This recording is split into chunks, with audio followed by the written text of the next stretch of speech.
빌립보 감옥을 지금 들어가고 있습니다. 옛날 바울이 감옥에 갇혔죠.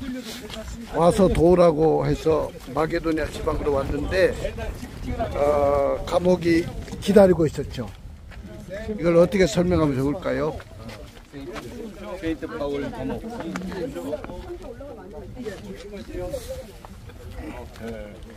자, 촬영. 여보, 좀 써봐. 그 글씨 보이게. 하나, 둘, 셋.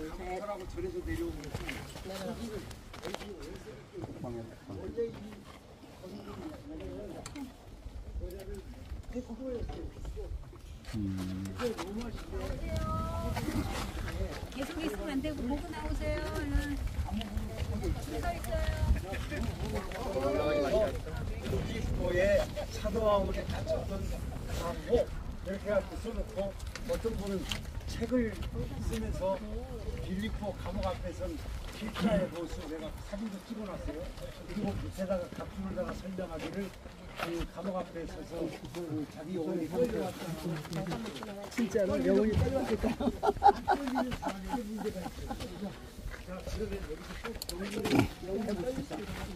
우리는 눈에 보이는 것을 추구를 해요.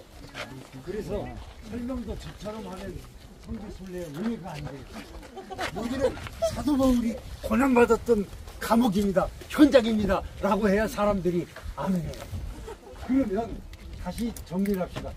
우리가 정확한 하나님의 말씀을 정확무한 하나님의 말씀으로 받아들이고 고백하고 가르치면서 소위 신화화해서 자기도 모르게 성경에 없는 것을 진짜인 것처럼 얘기할 때가 너무 많아요. 그러니까 그런 부분들을 우리가 기억하고 정리를 하면서 사도 바울이 감옥에 갇혔다고 하는 사실에 마음을 둬야지, 그게 아니라 눈에 보이는 이게 감옥 앞에 섰다고 우리는 그럼에도 불구하고 일조는 저 앞에가 사진 찍을 거예요. 그러니까 그러지만 정리해서 말씀드리면, 그러니까 주 예수를 믿으라 그러면 너와 내 집이 구원 얻으리라 외치는 것도 중요하지만요, 혹자는 이 부분을 이렇게 해석을 해요. 지금부터 드리는 말씀은 제 말이 아니고 우리 믿음의 선조했던 길선주 목사님, 그 이후에 다른 목사님 말씀을 들어서 따라해 봅시다. 이상한 집회. 본문 말씀 사도행전 16장 그 부분입니다. 그 소위 첫째 뭐가 이상했느냐 따라합시다. 장소가 이상했습니다. 장소가 이상. 어떤 장소예요? 감옥입니다. 감옥. 두 번째 때가 이상했습니다. 어떤 때? 한밤중에요. 한밤중. 세 번째 따라합시다. 소리가 이상했습니다. 그동안 여기 이제 제가 주석을 달아야 되겠어요. 사도 바울을 감시하기도 했던 간수가 여지껏 들었던 소리는 아이고 뒤지겠네, 아이고 막 이런 욕하는 소리, 불평하는 소리, 이런 소리만 들었는데 그날 저녁에 들은 소리는 뭐예요? 기도하고 찬송하는 소리를 들은 거예요. 그러니까 간수가 어쩌면 난생 처음 듣는 소리인지도 몰라요. 그 소리에 마음이 기울어지기 시작한 거예요. 아멘. 그러면서 소위 말하는 마지막 네 번째 따라합시다. 결과가 이상했습니다.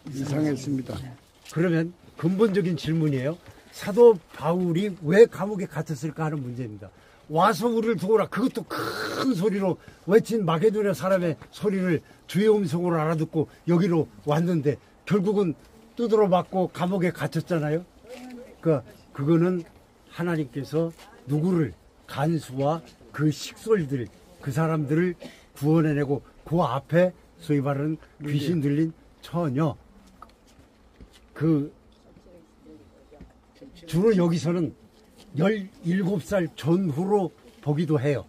그러니까 왜냐하면 인생의 황금 시대의 그리스에서는 14살에서 17살로 봐요. 지금 목사님들은, 사모님들은 겁나게 늙어간 거예요. 그러니까 다른 말로 얘기하면 주 앞에 갈 날이 가까웠다는 얘기예요. 그러니까 감사한 날이죠. 그런 날들인데, 그러면서 점치는 귀신이라고 여기서 표현했을 때 귀신이라고 하는 거는 소위 말하는 아마도 아폴로니아 쪽인 걸 가져와서 아폴론적인, 그러니까 태양신, 그리고 소위 말하는 그거는 예언의 신이기 때문에 그런 거를 보면서 그걸 통해서 그래서 이라고 하는 말이 경지적인 용어예요. 깨르디. 그 다음에 4장 1절 주 안에 따라합시다. 굳게. 그 설아. 몰라. 설아라고 하는 말로 돼 있어요.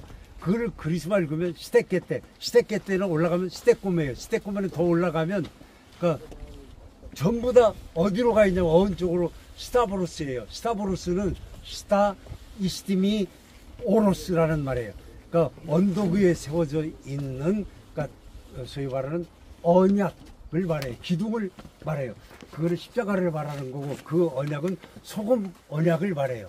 그래서 여기 부분을 해석을 함에 있어서 사도 바울이 감옥에 갇히게 된 것은 궁극적으로 누구를 구원하시기 위해서 그 아빠 귀신 들린 소녀, 그 다음에 맞은 것은 간수와 그 식구들, 그 다음에 마지막으로 생각해 보는 루디아는 이름이 기록되어요. 루디아. 근데 간수의 이름 보셨어요? 왜 그랬을까요? 사도 바울이 간수가 자기 집으로 해서 싸매주고 그야말로 뭐 우리 식으로 얘기하면 식사 대접도 하고 그랬을 그 세례를 받았을 때인데 이름을 몰랐을까요? 여기 해석은 그렇습니다. 알았다. 그러나 사도 바울은 감추셨다. 왜? 그 사람은 로마의 녹을 먹고 살던 간수예요. 그 간수가 죄수를 놓치면 어떻게 합니까? 자결해야 됐어요. 다시 말해서 자기가 스스로 자진하지 않으면 되져요. 그렇게 돼 있습니다. 그렇기 때문에 사도 바울은 그 사람의 이름을 감추셨다라고 해석을 해요. 그래서 이 빌립보 교회의 중추적인 역할은 다 사람들의 마음은 루디아에 가 있어요. 그러나 성경에서 얘기하고 있는 것은 감추신 데 가 있어요. 그럼 우리는 이름 있는 자로 살 거냐 이름 없는 자로 살 것이냐. 사도 바울이 아까 우리가 그 성화를 보고 왔습니다마는 그 발, 오른쪽 발 부어있는, 그런데 왼발을 놓아있던 그런 것, 그러니까 관습적이고 습관적인 것에서 벗어나서 복음의 참여, 고난의 참여. 그러니까 성지순례하는 이유, 마지막으로 말씀드리면 성지순례하는 이유가 뭘까요? 다 무너진 것들을 봐라. 그리고 마음을 어디다 둬라? 보이지 않는 곳. 그렇기 때문에 사도 바울은 여기에 빌립보는 로마의 축소판이잖아요. 모든 게 축소판입니다. 빌립보 저기 저 감옥도 사실은 보면 거기 난간에 이렇게 구멍들이 있어요. 그게 5, 6세기에 여기 크리스찬이 많았던 시절에 사람들을 잡아다가 짐승들과 함께 거기서 소위 뭘 했어요? 검투하고 싸우게 했던 장소예요. 말씀드렸지만 연극장은 뭐예요? 볼거리와 듣는 것을 제공하는 장소였어요. 그 사도 바울은 그런 것에다가 아니라 시민권 어디에 있다? 하늘에 있다. 라고 하는 것으로. 마지막으로 따라합시다. 우리가 굉장히 잘못 읽는 것 가운데 하나가 빌사일삼입니다. 무엇으로 읽어요? 내게 능력 주시는 자 안에서 모든 것을 할 수 있다. 근데 I can do it 거기다가 두어요. 그 앞에 주 안에서라고 하는 거를 결코 잃어서는 안 됩니다.